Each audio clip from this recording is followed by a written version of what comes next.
My name is Marcia, and I am almost a 50-year-old lady. I've been a artist for as long as I can remember, and I've been learning bookbinding for the past, 3 or 4 years now. So I'm kind of in that weird spot of I know a lot, but still not quite enough to be a full-fledged bookbinder on my own.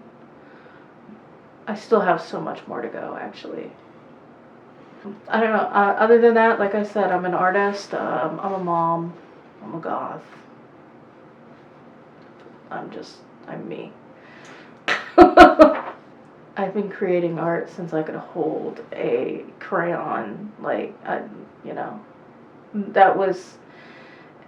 I can remember being 3 or 4 years old and drawing things for other people, and by the time I was in first grade, I remember my art teacher taking one of my oil pastel drawings and having it framed, and it was hanging in the principal's office. I don't know, I've always enjoyed drawing. I've always enjoyed trying to get those pictures that were in my head out onto the paper, and copying the things that I saw and trying to reproduce it myself, with my little markers and crayons and colored pencils and whatever I had at the time. My artistic style has always been kind of more, darker themed, darker colors, ranging into science fiction, fantasy type stuff.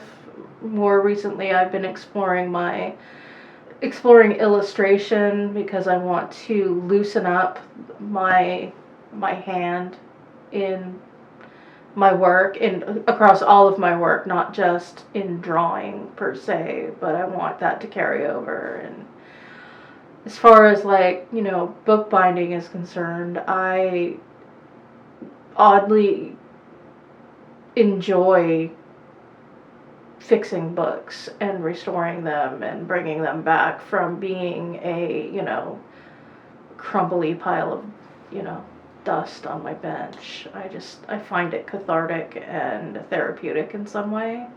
And then also there's that wanting to make cool kind of dark academia gothic projects that I can only make if I learn bookbinding.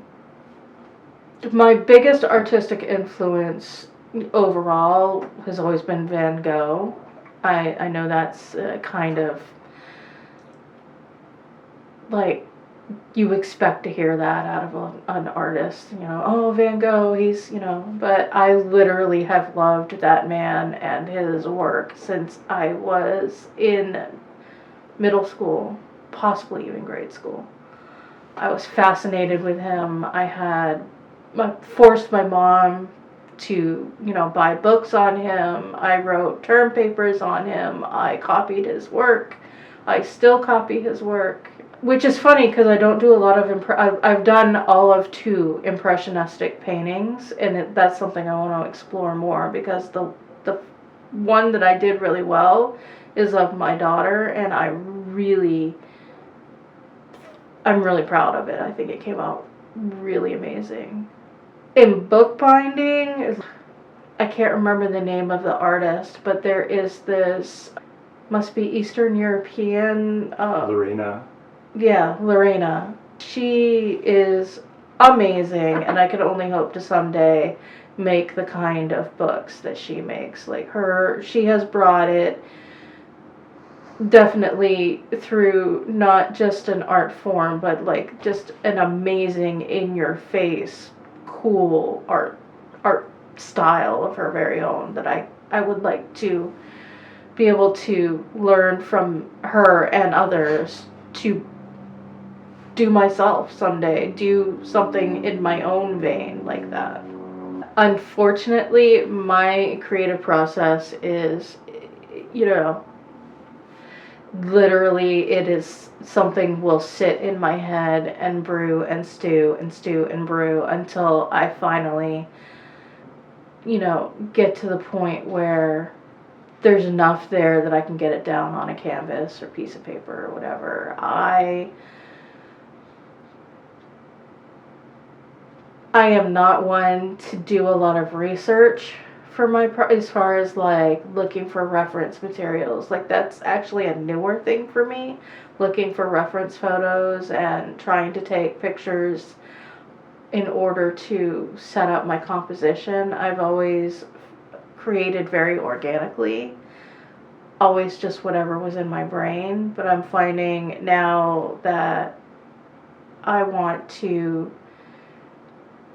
have something more cohesive before I even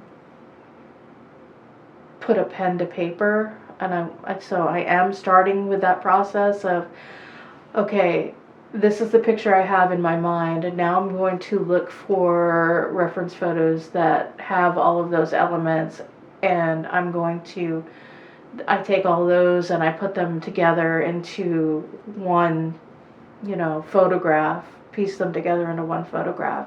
Then I take that, I draw my version of what I'm looking at, then I get it on the canvas, or then I, whatever it happens to be, then I start putting it together. So I'm in the middle of trying to make my process better. I don't start out with a particular message. I think that my overarching theme through a lot of my artwork is memento mori, for sure.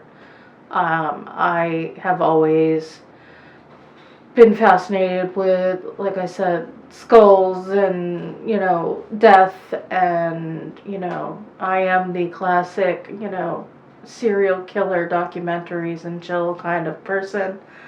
That comes across in my work. My work has always been very dark, very gothic, very, what is it, like Hieronymus Bosch-esque, I guess. That's the one I'm thinking of, right? The one with all the demons and the hell and all that stuff.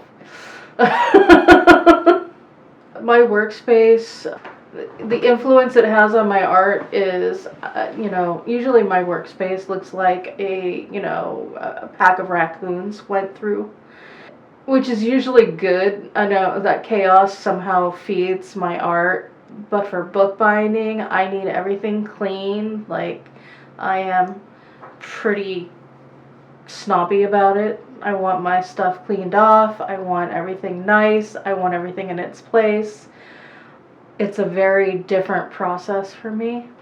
So if I don't have a clean workspace in bookbinding, I feel like I cannot accomplish what I set out to do. I think it's the exact opposite for the rest of my artwork. If I don't have a little bit of chaos, then something's wrong. It's just not going to happen.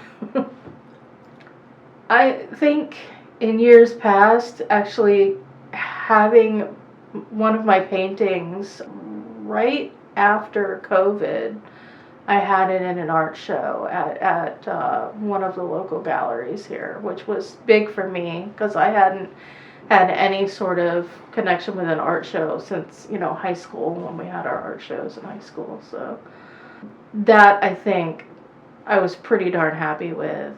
In bookbinding, my biggest achievement, I think, still I'm very proud of, is finally finishing what I called the Decrepit Bible Project. It took me forever.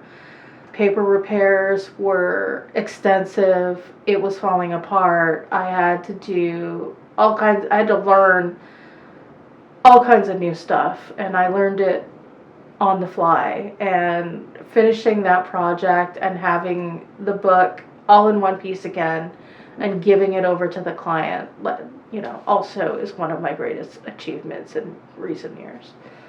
Fighting with my brain to get to the point where I'm actually sitting in front of the materials to make the project. Secondary to that is having the money to get the materials to do the project, because any sort of artistic endeavor isn't cheap at all. People can tell you, oh, you can get by with just this and that. No. it's an expensive art form. All art forms are expensive. They're just the nature of the beast. I mean, if I could collaborate with any artist, living or dead, it would be Van Gogh. Just like I said previously, he is has been and always will be one of my favorite artists. He's a tortured artist. He had he dealt with mental illness, and he still made artwork that was not just beautiful but had so much emotion put in it, and I'm envious of that. So yeah, I would definitely love to collaborate with him. Success as an artist, I guess, for me is just,